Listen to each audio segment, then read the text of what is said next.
If you're like me, your motorcycle bucket list just keeps growing and growing. I mean, we'll eventually cross a few of them off the list, but to be honest, the hardest part is just starting the adventure. And that's where Dax Harlow and MotoQuest come in. Dax has been riding basically his whole life and was determined to get into the motorcycle industry, or specifically to get paid to ride motorcycles one way or another. And by pure determination and persistence, he's living the dream as the chaos coordinator for MotoQuest, a worldwide motorcycle tour company that was originally founded in Alaska back in the 90s. Since then, they've expanded to offer tours all over the world, like South America and Japan, and they've also curated some of the best rides in the United States as well. Whatever trip is on your radar, both Dax and MotoQuest love to help people achieve their bucket list rides, whether that's taking a full tour as Dax has guided in the American Southwest, or maybe something a little more simple, like helping to plot out GPS points on BDR routes in the Pacific Northwest. Or hey, if you just want to rent one of their BMWs and make your own ride, that's cool too. This is Dax Harlow. I'm your host, Mark Long, and you're listening to Driven to Ride. All right, Dax Harlow, you are on Driven to Ride. Thank you so much for being here. Right on. Thanks for having me, man. I appreciate the opportunity. Let's just jump right in. What do people most know you for, and what is your claim to fame? Yeah, my claim to fame in the motorcycle community is that I work for MotoQuest. So I am I wear a couple of different hats here, man. I think my official title is Chaos Coordinator. But really what I'm doing most of the time is I'm a facility manager for the company here in Portland, Oregon. So I run the shop for them here. I do a little bit of sales and marketing, and then a couple times a year I get to go out in the field and pretend I'm a tour guide. Well, that doesn't sound like a bad gig. It sounds like you kind of run the whole building. You get to do some sales and marketing and get to travel. So, I mean, what could be better than that?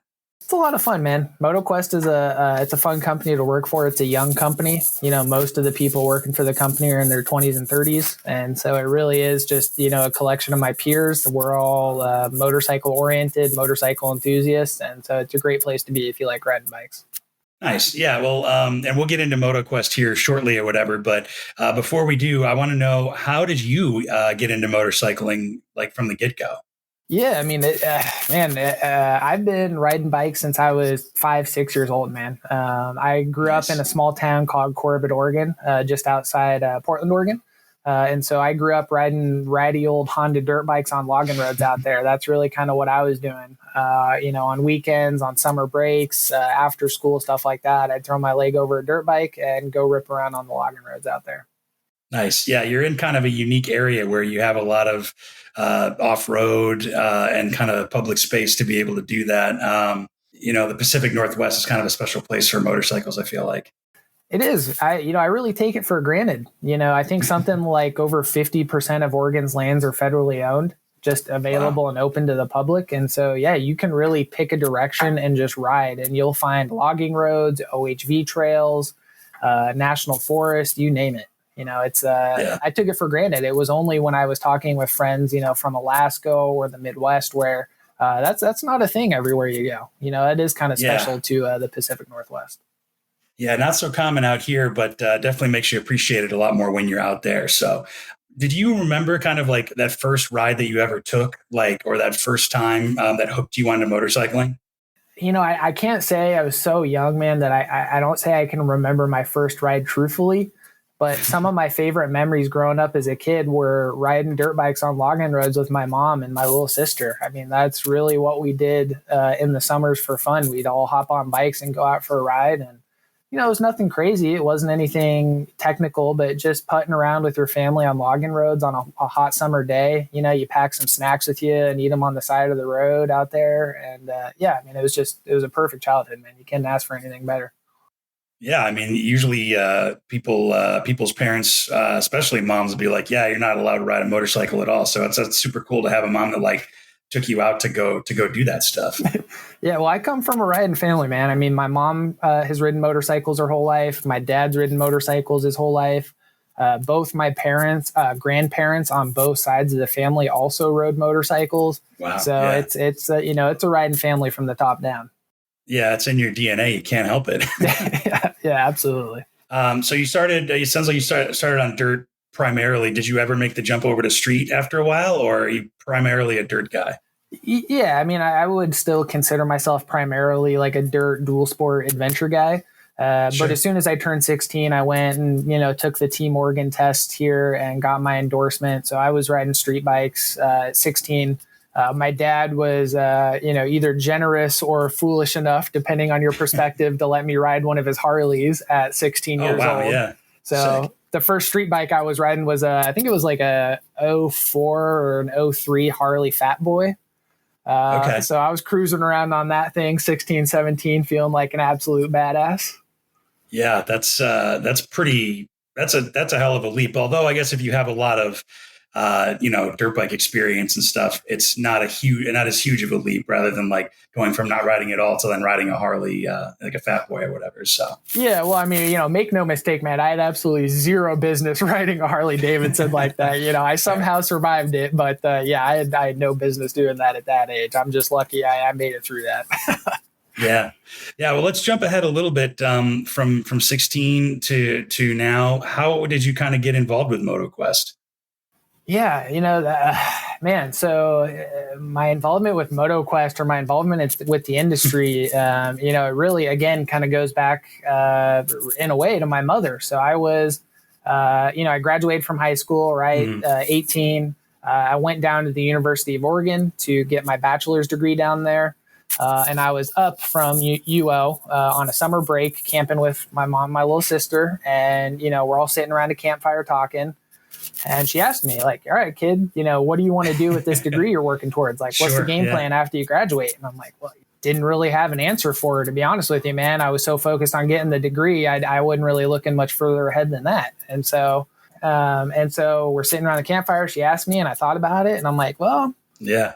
It'd be kind of cool to figure out a way to get paid to ride motorcycles, as far-fetched as that sounds. And she went, okay, let's figure out how we can make that happen for you. And so she did a bunch of research. I did a bunch of research.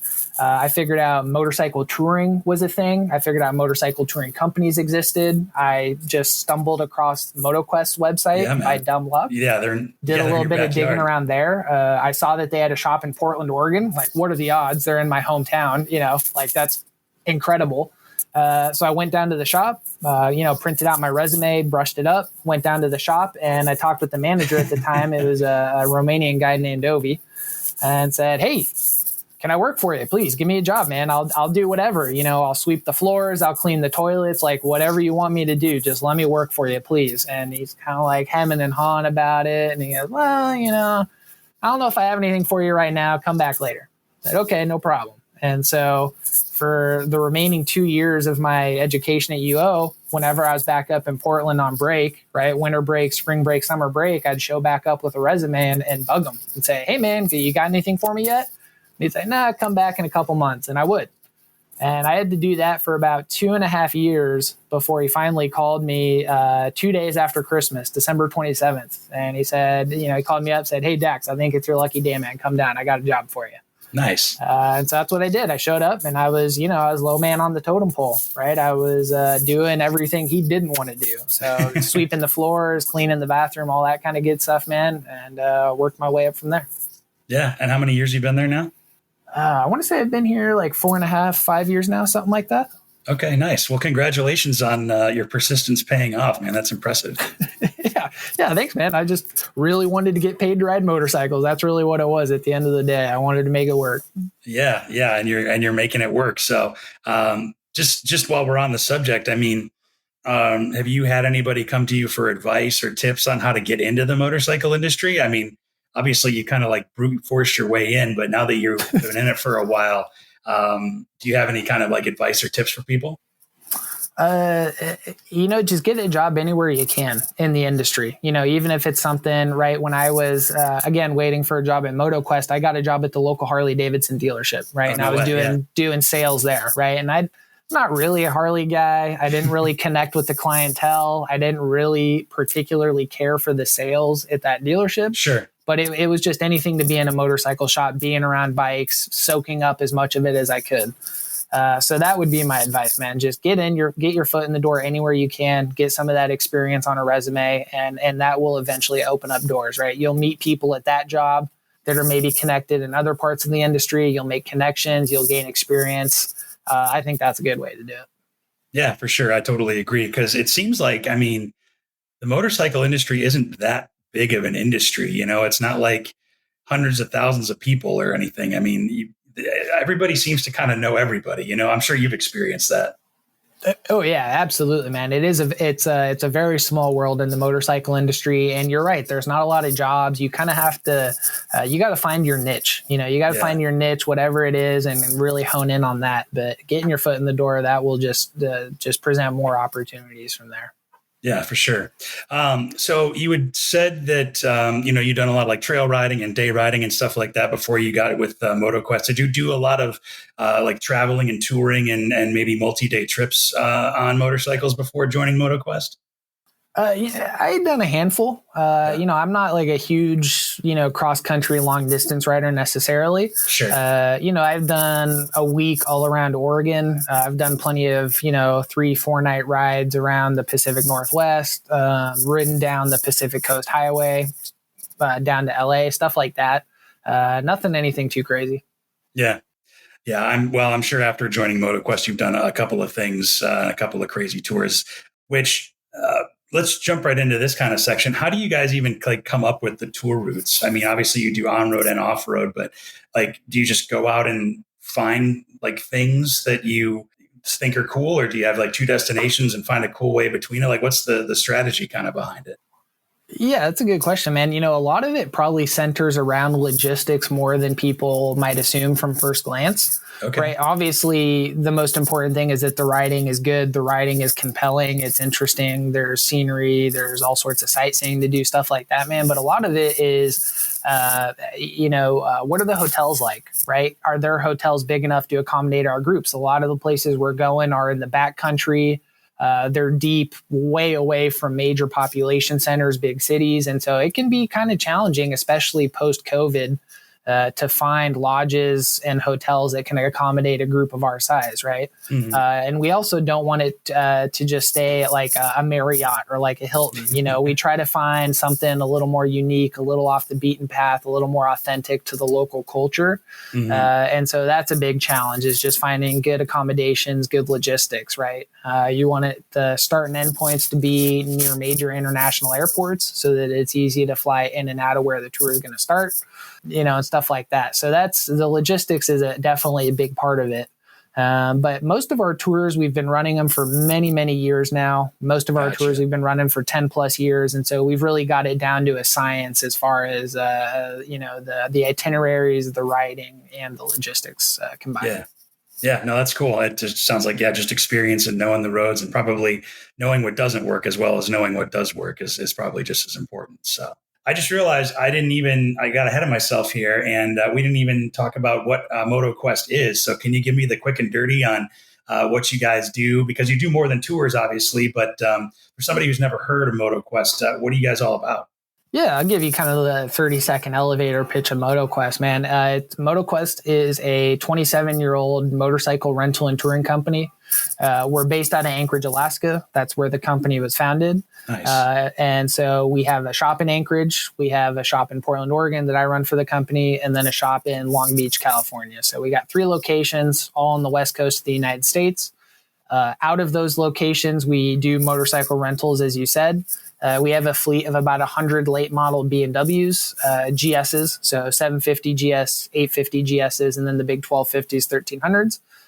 That we are more than happy to rent to you. And then in addition to the rental component of our business, we also do fully guided, supported motorcycle tours in, I believe it's 28 or 29 countries all over the world. Wow. So basically, if you want to go somewhere, you guys got it covered. Pretty much, man. We have a pretty extensive catalog of tours that we do. So we're, obviously we're very strong in North America where we're headquartered at, right? Like we pretty much, we got the lockdown on the Alaska stuff, stuff in the continental United States, and then Baja. I would say we're pretty strong in South America. We do quite a bit down there. And then Japan is another one of our specialties that we do really well.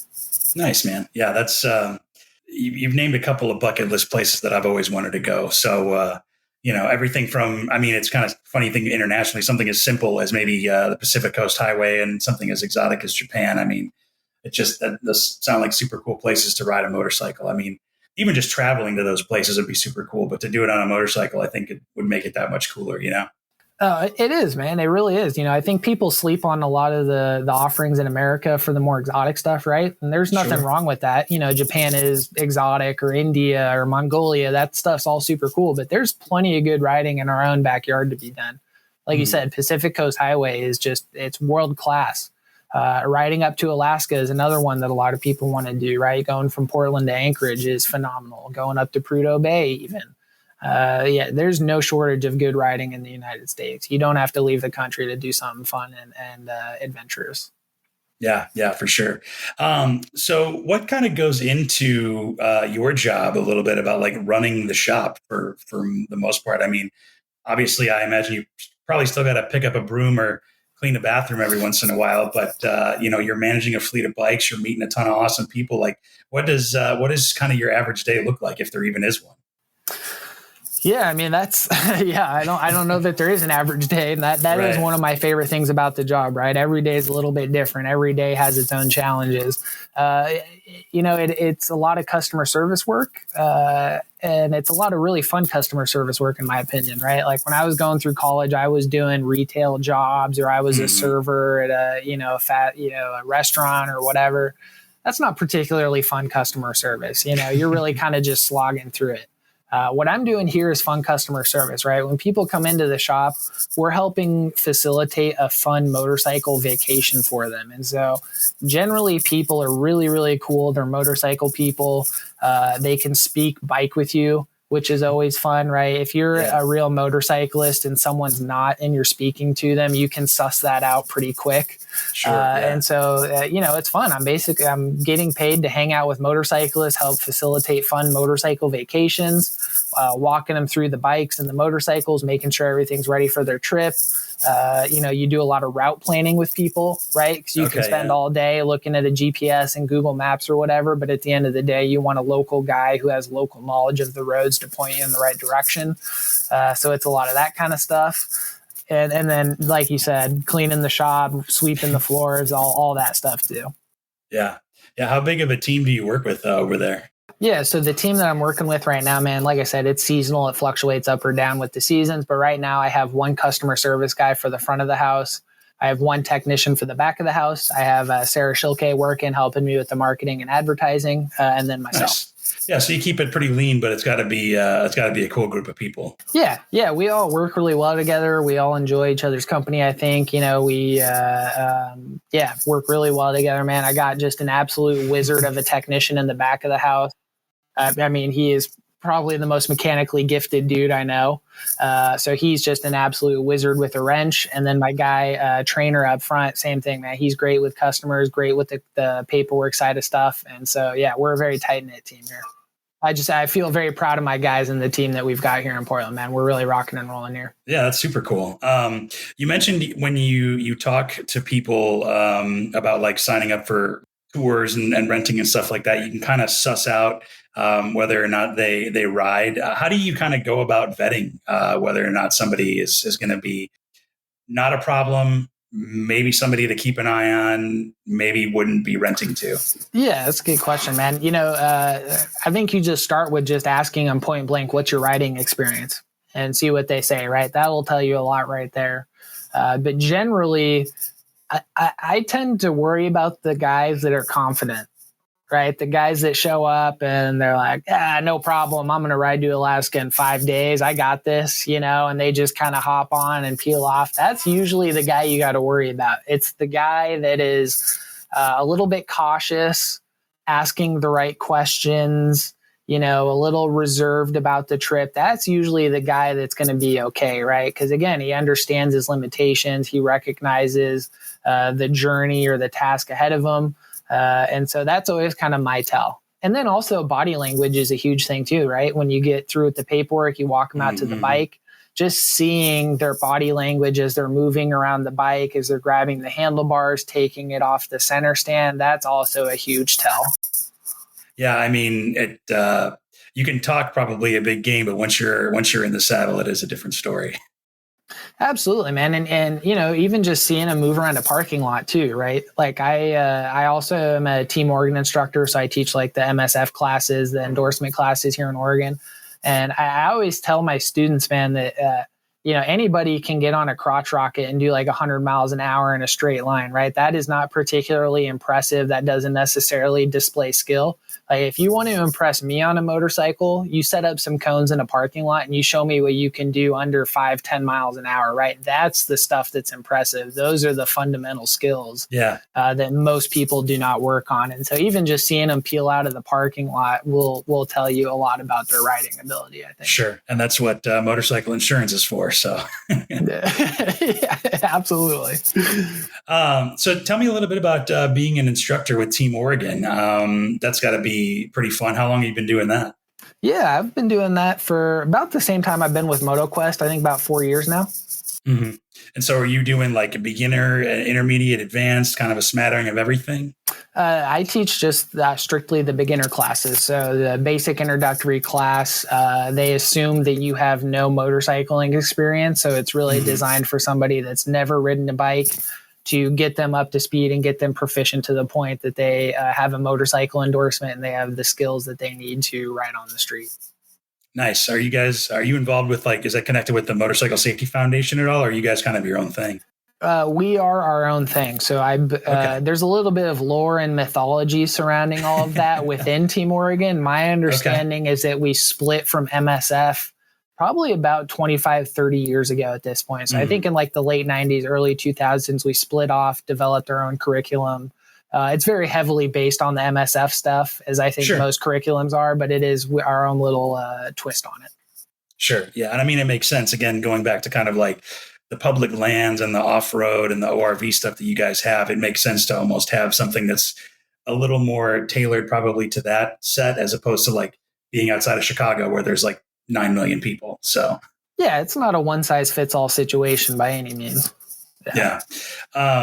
So talking about going back to the people that kind of come in and do these tours, I mean, do you have like a typical person that comes in, or is it like a younger, older American, maybe from all over the world? What's kind of your bread and butter for people?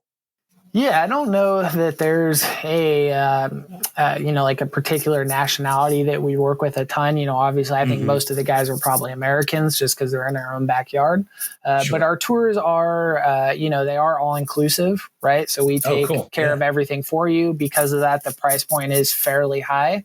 And so typically what you see is that a lot of our clientele are older, they're retired, they have quite a bit of disposable income. And so that's usually what we're seeing are, 50s, 60s, even some early 70-year-olds on our tours.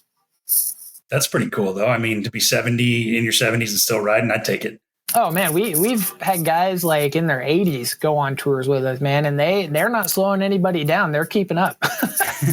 Some of those guys, you throw them on a bike, man, you'd be surprised. Yeah, that's super awesome. So let's talk about kind of the all-inclusive part of it. I mean, so when you sign up for a MotoQuest tour, really, you don't have to worry about anything. So we take care of all the big ticket items that you would want, right? So we take care of your motorcycle rental, of course, wherever you're at. We take care of all the insurances and paperwork you need, including border crossing stuff. We provide global rescue. So it's a medical evacuation service in case anything happens. God forbid you have a serious accident. We'll make sure you get out of country back to the United States as quickly as possible, get you good medical care. We really, the only thing that you are responsible for as a rider on one of our tours is getting yourself to the destination, your food, and your fuel. Okay. Because I mean, I was doing a little bit of reading about it where, like, even on a fully guided tour, you can still kind of either have like a free day or go do your own thing. You're not like in a group the entire time. It's not completely rigid, right? Is that correct? Yeah, absolutely. So we always bake in a free day, usually at about midway point through the tour. And the free days, it's exactly what it sounds like. So it's a free. So, just as an example, I've been guiding quite a bit of our American Southwest tour. So on the American Southwest tour, we get a free day in Moab. You have a down day. And so it's up to you. If you want to just kind of hang out and explore Moab by yourself, you're more than welcome to do so. Typically what will happen is I will go out on the free day and go for a ride. kind of an extracurricular ride, and anybody who wants to come with me is more than welcome. And that is when we usually will get in some of our dirt riding. We'll take them out and take them up the Schaefer Trail out of Moab, hit a little bit of dirt, and kind of satisfy that itch for those guys that want to do that. Or you can kind of hang out and just relax in the jacuzzi at the hotel or whatever you want to do. So tell me a little bit about your American Southwest tour. That sounds kind of fun. I mean, Moab is obviously super cool. And, I think most people know I've spent a little bit of time in the West. So what's that tour that you lead? Yeah, I think it's fun for a number of different reasons. One of which is that it's very different for me on just a personal level, right? I grew up in the Pacific Northwest, right? I grew up in the mountains. I grew up in the rainforest. And so going to the American Southwest in that desert climate is just a completely different world from what I'm used to. Yeah. And it's fun, man. It's really cool to see somewhere new and somewhere different like that. So that particular tour, it's in and out of Las Vegas. So, right, nice big major international airport, makes it easy to fly in and out of. You can get cheap flights there. And I want to say it's 11 or 10, 11, 12 days altogether, something like that. And we just do a big loop through the American Southwest. We do a little bit of Arizona, hitting the Route 66 stuff, getting that old school Americana vibe in. Sure. We go up through Grand Canyon National Park. We do a little bit of Colorado, hit Four Corners Monument. But the bulk of that tour, and in my opinion, the best parts of that tour are in southern Utah. Southern Utah is one of those things where, like, if you know, it is one of the most incredible spots I think in the world. It's just nothing compares to it, man. The Red Rocks there, all of the national parks that you got going on. I want to say we hit 6 or 7 national parks on that trip. Wow, and that's not including the national monuments, the national forests, and all the other stuff that's included with that. Yeah. Do you get a lot of two-up riders? Yeah, absolutely, man. We definitely get two-up riders. We get, couples that are riding their own bikes. We get a lot of two-up riders that we're happy to accommodate them. We get people that ride trikes on our tours. Oh, okay. They want to bring their own trike. We've, had customers that have brought like their Honda Goldwing trikes before that they converted. I mean, you see all sorts of things. So you can bring your own bike and just go on the tour that way too, it sounds like. Yeah, absolutely. If you want to bring your own bike and, if you're in the Southwest area and it's not that much of an inconvenience for you, you can absolutely bring your own bike, and that'll shave a little bit off the cost of the tour. Nice. Yeah. And I know that people, whether or not they're on a tour, like if they're going Route 66 or something, or they're doing one way, they'll ship them their motorcycle somewhere and then ride it back home or something so they don't have to ride all the way out there and out all the way back. So that'd be super cool to do. Yeah, absolutely. It's a good option, man. The only thing that we like to tell people when they do that is our support vehicles that we bring on tour. All of the tires, all of the tools are catered to our own bikes, BMWs. So you are more than welcome to bring your own bike, just with the understanding that if something mechanically goes wrong, our toolkits are tailored to BMWs. We might not necessarily be able to fix your bike as thoroughly as we would as if it was a Beamer. Sure. One of the things I saw on the website is that you offer kind of like a carrier or like a transport kind of ride where, like, because you move these bikes from Alaska to Portland and LA and kind of back, and they kind of all shuffle around, it sounds like, right? Yeah, absolutely, man. So that's a big part of our business is every year we have a big migration. We migrate almost our entire fleet of motorcycles. So kind of the annual schedule that we adhere to is the bikes live in Long Beach, LA for the winter, right? And out of there, we run American Southwest in the winter. We run Southern California and then Baja. Right. When spring comes around, we migrate everything north to Portland in the spring. We service the bikes, wash them, get them ready, make sure they're outfitted for the season, and then we send them up to Alaska.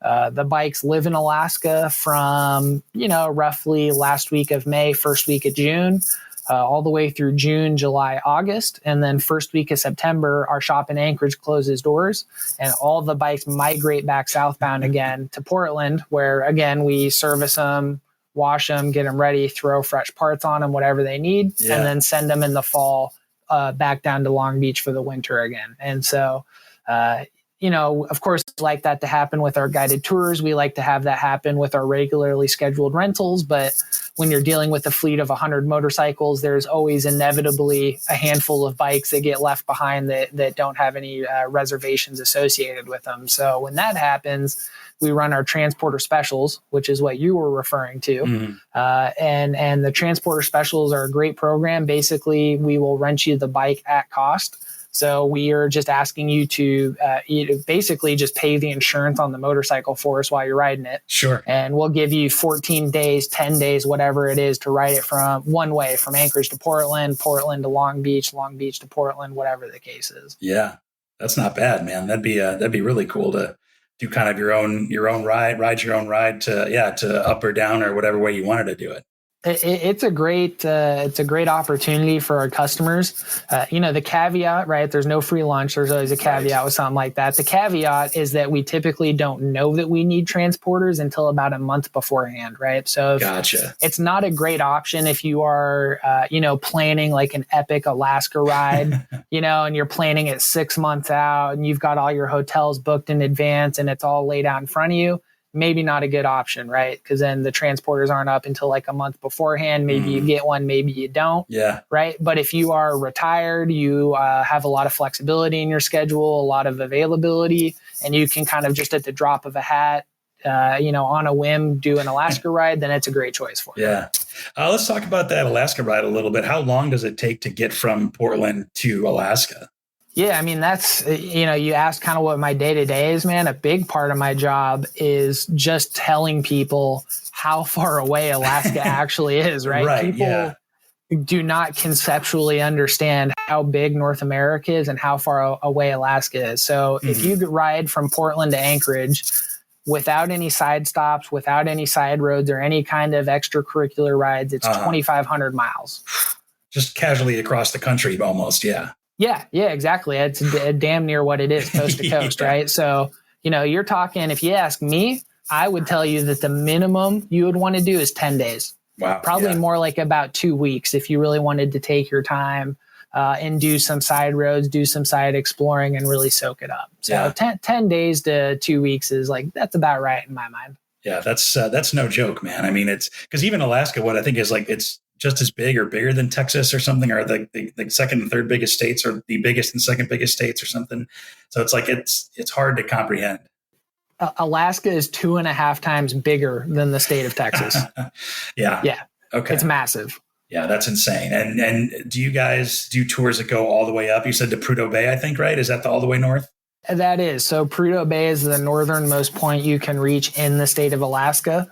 And that is, a big part of our business. We do at least 2 Prudhoe Bay tours a year because the demand is so high, going up the Dalton Highway and back. That's one of our bread and butter tours that we do. Yeah. Nice. Have you been able to go on that tour?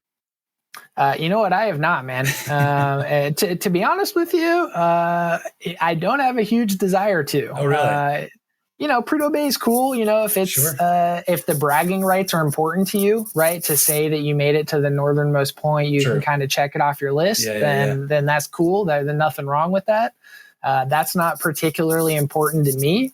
And to be honest, man, the ride isn't great. Oh, really? You ride the Dalton Highway. Once you get over what's called the Brooks Mountain Range up there, you're into the Alaskan tundra. And it is hundreds of miles of just nothingness up there. I mean, there's no vegetation, there's no wildlife, there's no terrain or landscapes to look at. You're riding on a perfectly straight road with nothing to look at, nowhere to pull over for hundreds of miles to make it up there. Yeah. So when you start talking about stuff like that, there's a lot of other better rides in Alaska, in my opinion. Sure. Yeah. Just kind of meeting the reality of what sometimes a long ride can actually be.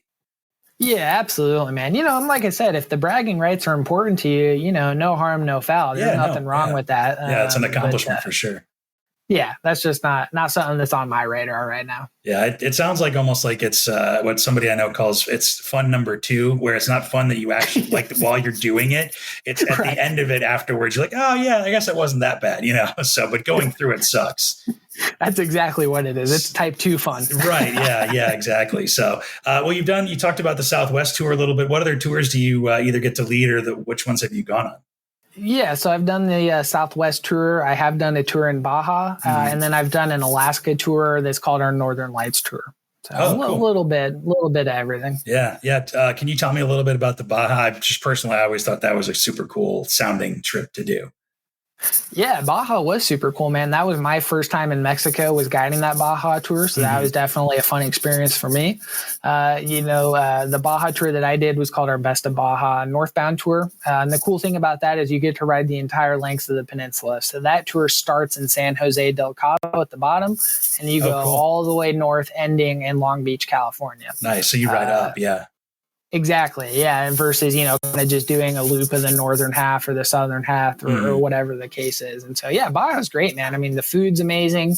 The scenery's good. The riding is good. The locals are amazing. That tour, we take you out on a boat so you can see the whales calving in the bay. Oh, wow. You can actually reach out and touch a whale. That's wild. I got to look a whale in the eyes, made some solid eye contact with a whale. That was a pretty spiritual experience. I believe it. Yeah. So, yeah, I mean, the Baja tours are just awesome, man. We take you back on these missions that were built, hundreds of years ago, the Spanish missions there. You can see, get some of the history there. It was cool, man. Baja was, another location that wasn't necessarily on my radar until I started working for MotoQuest. Yeah. And I'm glad I got the opportunity to go down there. Yeah, that's super sick. Because I feel like a lot of people have a lot of misconceptions about Mexico too, which I don't know, maybe if you had that when you were on your way down there. And, was there anything that surprised you about Mexico doing that trip? It surprised me how safe I felt, man. Because, Really? I have the same misconceptions, right? Like, Sure, I watch the news, I get it. There is a little bit of that, but it's fine, man. It really is. I would encourage anybody that has reservations about Baja to go and just see it for yourself. Don't believe what you're seeing on the news or the TV or the web articles or whatever. The reality on the ground is much different than what you would see and believe on the news. Everyone was very friendly, very happy to see us. There was no bad vibes or any kind of sketchy feelings while we're down there. And that's always kind of been my rule of thumb wherever I've traveled around the news around the world, right? Like I have a very deep belief that, a little bit of kindness and common sense will, you will avoid any potential trouble that you could run into with those two things. Yeah, agreed. Have you done any international motorcycle travel, either with MotoQuest or on your own? So I haven't had the chance to do anything with MotoQuest yet. Really, the only international riding experience I've done is I did do a month-long trip to Thailand with my family, and we got to ride some scooters around there, but nothing too crazy internationally yet. Do you have any MotoQuest trips or just trips in general that are kind of on your bucket list that you've got kind of on your radar? Oh yeah, tons of them, man. Yeah, I mean, I think Isle of Man, right? Like that. A pilgrimage that every motorcyclist needs to take at one point in their life. For sure. Right. You mentioned Sturgis. I'd say that's another one. Yeah. I think every motorcyclist needs to go at least once just to kind of see what the deal is. So those two would definitely be on my list. Japan would be another one. I've wanted to go to Japan for years before I worked for MotoQuest. And now that I do work for MotoQuest and seeing the stories and seeing the routes that we take and all that kind of stuff has really reinvigorated me to go to Japan right over there. Japan's probably at the top of my list, I would say. Yeah. Even motorcycles aside, it's at the top of my bucket list to get over there and check it out. But you're also not really letting grass grow under your feet too much. You're doing a lot of riding on your own. I saw you just finished the Washington area backcountry discovery route. What is that all about? Yeah, so the BDRs are super cool, man. So the Washington backcountry discovery route. So that is all the backcountry discovery routes. They're routes in all the western states and some of the eastern ones. And they are exactly what it sounds like. So they're routes that will take you from south to north through each state. And it's really focused on, logging roads, dual sport, 2-track, stuff like that. And so the Washington one specifically, it starts at the border with Oregon out in the Columbia Gorge at the Cascade Locks, Bridge of the Gods.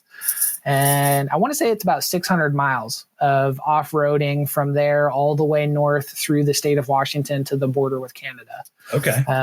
And it's like the funnest thing ever. I mean, it's an absolute blast, man. I mean, there's nothing funner than riding dirt bikes all day and then camping out at night and eating a good meal with your buddies and hanging out and having a good time. It's just an absolute blast. I would encourage anybody who's listening to find a backcountry discovery route in your state or close to your home state and go and do it. It's just because you can find BDR routes, like you said, kind of all over the country, and there's like websites and books, I think, too. I've heard about them before, but I'm not a huge off-road guy, so I'm not super plugged into it. Yeah, I mean, they make it super easy for you, man. Go to their website. It's ridebdr.com. All the routes are available on their website. They're 100% free. You download it onto your GPS. It's super easy. Fire up your Garmin Basecamp, whatever you got. You plug it in and you go. It's super easy. At least in the Western states, most of the Western states are federally owned public lands. And so you can dispersed camp almost anywhere that you want. They're all free. You don't need any special off-roading permits or anything like that. It's very accessible and easy for people to go check that out. Mm-hmm. Nice. Well, kind of pivoting back to MotoQuest a little bit. I'm sure you've probably made like a lot of friends and met a lot of cool people as the years have gone by and doing some of these tours and stuff. Do you have either like a person or a story or a compliment that you've gotten or heard about MotoQuest that stands out kind of head and shoulders above the rest that kind of lives with you? I don't know that I could point to one specific comment or compliment, man. It's just the amalgamation of all of them, right? It's what, going back to what I said earlier, we're just facilitating fun motorcycle rentals, man. We get, fathers and sons, right, that have ridden from Portland to Anchorage, right? It's been like a bucket list item for them, and they never had time, or one of them never had their own bike, or for one reason or another, they could never make it work. They found MotoQuest, and because of MotoQuest, they were able to do this once in a lifetime ride as a father and son to help bond with each other and do something like that. Like that's special, man. That's, anytime you can help someone have an experience like that, it's just a really cool feeling. It's very rewarding to do something like that, or we get couples, same thing, husbands and wives that want to ride PCH, Portland down to Long Beach, same thing. They've been dreaming of it for years. Maybe they're out of the Chicago or on the East Coast, and they didn't have the vacation time, the PTO to ride to the West Coast and then do it, right? That's a big thing. So they found us, they can fly into Portland and do it themselves. It just makes it a little more accessible to ride out here in the West. Yeah, for sure. So I kind of wrap it all up. I mean, you've been riding your whole life. You're working in the motorcycle industry. You're getting paid to help people take these awesome trips. After all this time, what is it about motorcycles that still does it for you? I think at the end of the day, man, it's just fun. I don't know that it has to be anything more involved than that. It's just really a really good time. And I think the thing I appreciate about motorcycling is the different ways in which you can have fun, right? Yeah, for sure. Doing a long cross-country trip is a great way to see different parts of the world, meet different people. Just firing up a dirt bike and going for a ride on a Saturday afternoon, exploring your local woods. I raced motocross a little bit back in the day. Oh, no way. Competing, and, doing something like that, racing around was a blast. And that's like a whole different kind of subculture of motorcycling that's very interesting and has its own perspective on things. Yeah. So I just appreciate that motorcycling has a bunch of different disciplines to it, a bunch of different little subcultures. You got the cruiser guys, you got the dirt bike guys, the dual sport guys. So I appreciate that it's fun, man. And I appreciate the people that do it. You know, it's pretty rare you meet a motorcyclist that is hard to get along with, Yeah, I think I agree with that completely. And I think that's a great note to end on. So before we do kind of wrap it all up, Dax, thank you. How can people connect with MotoQuest? How can they get started? Yeah, absolutely. Go to our website, motoquest.com. Check us out. Shoot me an email, dax@motoquest.com. If you got any questions about it, give us a call. We're out there on the internet. Cool, man. Well, I'll be looking forward to talking to you again sometime soon. And until then, we'll see you on the other side. So thank you so much, man. We'll talk to you soon. Right on. Thanks for having me. Thanks for listening to Driven to Ride. Interact with us and check out full unedited conversations, photos, interviews, video interviews, plus other goodies on YouTube or Instagram at Driven to Ride Podcast. Or you can check us out at driventoridepodcast.com. And make sure you leave us a rating and review from wherever you get your podcasts too.